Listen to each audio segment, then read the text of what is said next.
I'm sick and tired of being sick and tired. The way people are coming at Tank, he did it to himself. You know what I mean? He set himself up for that. All right, but it's kind of like, damn. I mean, I knew that was going to happen. People going to start lifting his skirt. Why? Not to say that he has to. That's just what I say as a term. Why? To see if there's some hairy balls under there. First off, don't watch Tank. Don't do it. You know what I'm saying? You support it, then what you doing? You can't not support and support at the same time, right? The fight is almost here, and the drama just keeps getting bigger. Here's something that's got everyone talking. Jake Paul just brought in someone who knows Tank Davis better than almost anyone. This new team member used to train side by side with Tank, which means he's seen everything. He knows what Tank struggles with, where his defense breaks down, and how to beat him. Right now, they're using all that inside information to build a game plan. Paul's camp is working overtime, and they believe they found the secret to taking down Gervonta without breaking a sweat.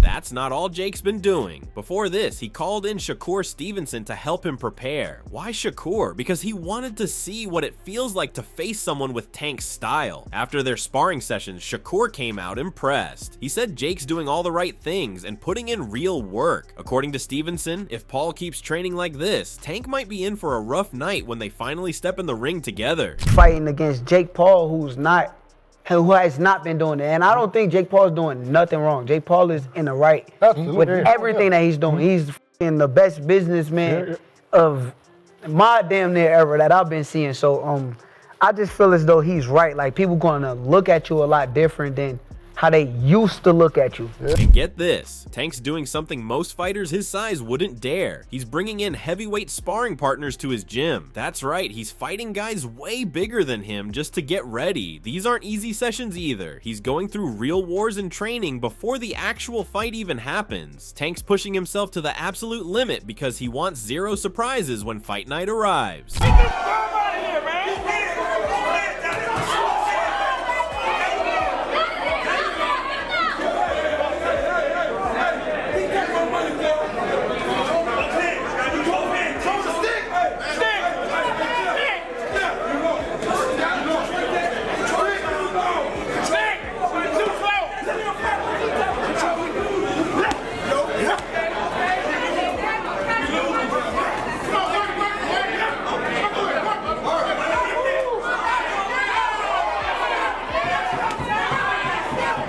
Here's where things get interesting. While Jake's trying to crack Tank's code with help from his old teammate, Gervonta isn't sitting around waiting. Tank's ramped up his own training big time. He's working on everything. His power punches, his accuracy, and his defense. Davis is making sure that whatever Paul plans to throw at him, he'll be ready to shut it down completely. You being you.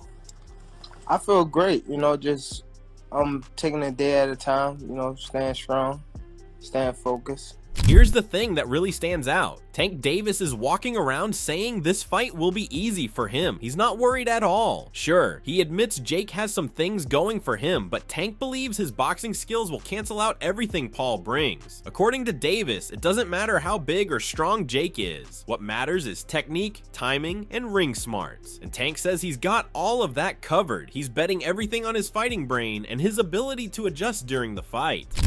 So it's going to be like, I wouldn't say easy night, but it's going to be going that route. So you would be the aggressor, okay? Because sometimes you're the boxer.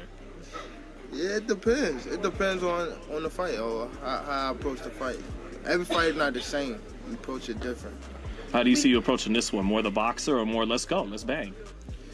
Both.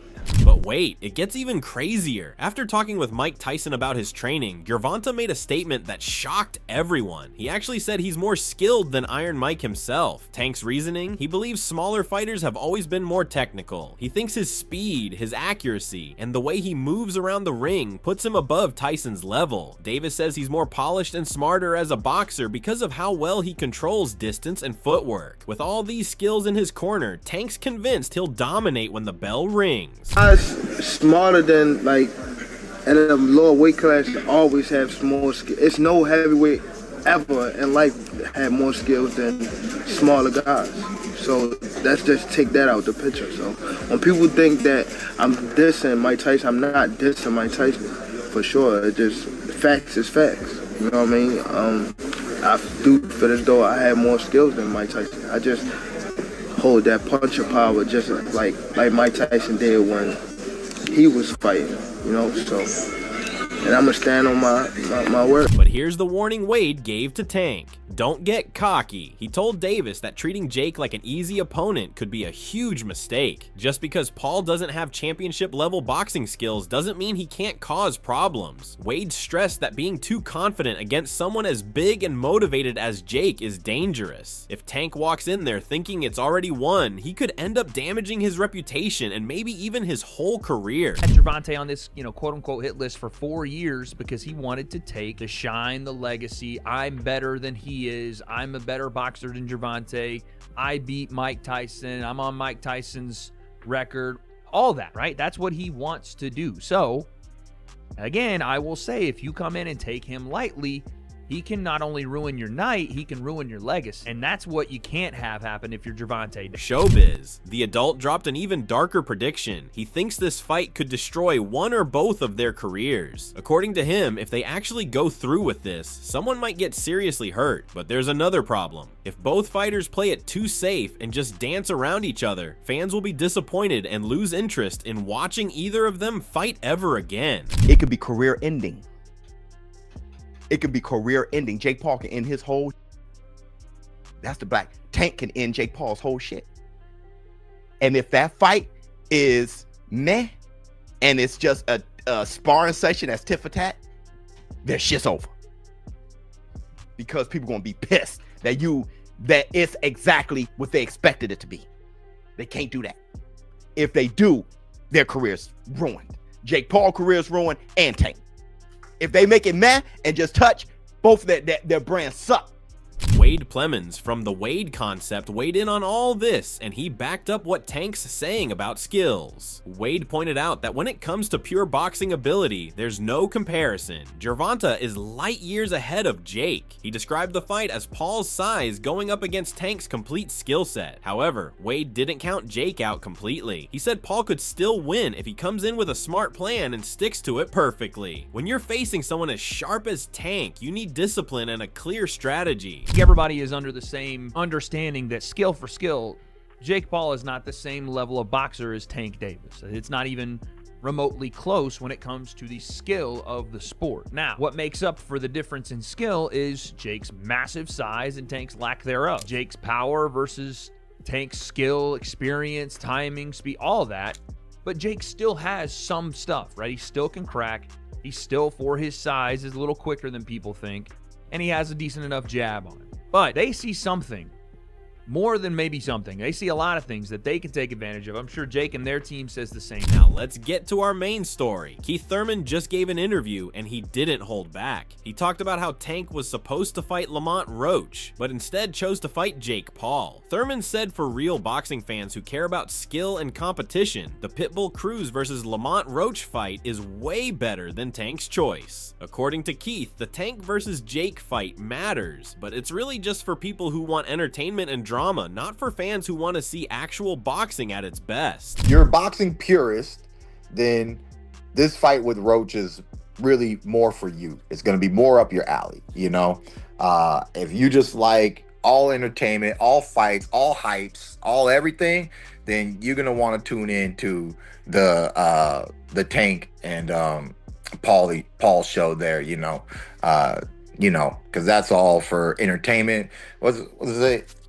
For entertainment purposes only, right? It's just say like somewhere in the small print of the promotion. For entertainment, don't do this at home, kids. You know, so fine. Disclaimer.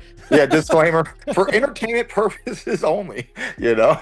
So you know, it's money-making purposes only, you know. It is what it is, people. You know, this is the modern era, you know. it's still boxing, you know, in a way. It's still boxing. Thurman went even further with his criticism. He said what's happening to boxing these days is painful to watch for people who truly love the sport. Everything's about money now, which is why we're seeing these weird matchups that don't make sense. In the old days, fighters chased legacy fights and built their names through heart and pride. Keith called out this trend and said the real soul of boxing is being buried under business deals. Still, he admitted that it's boxing at the end of the day. Maybe not pure, but it still counts as a boxing match. You know, it's money making purposes only. You know, it is what it is, people. You know, this is the modern era. You know,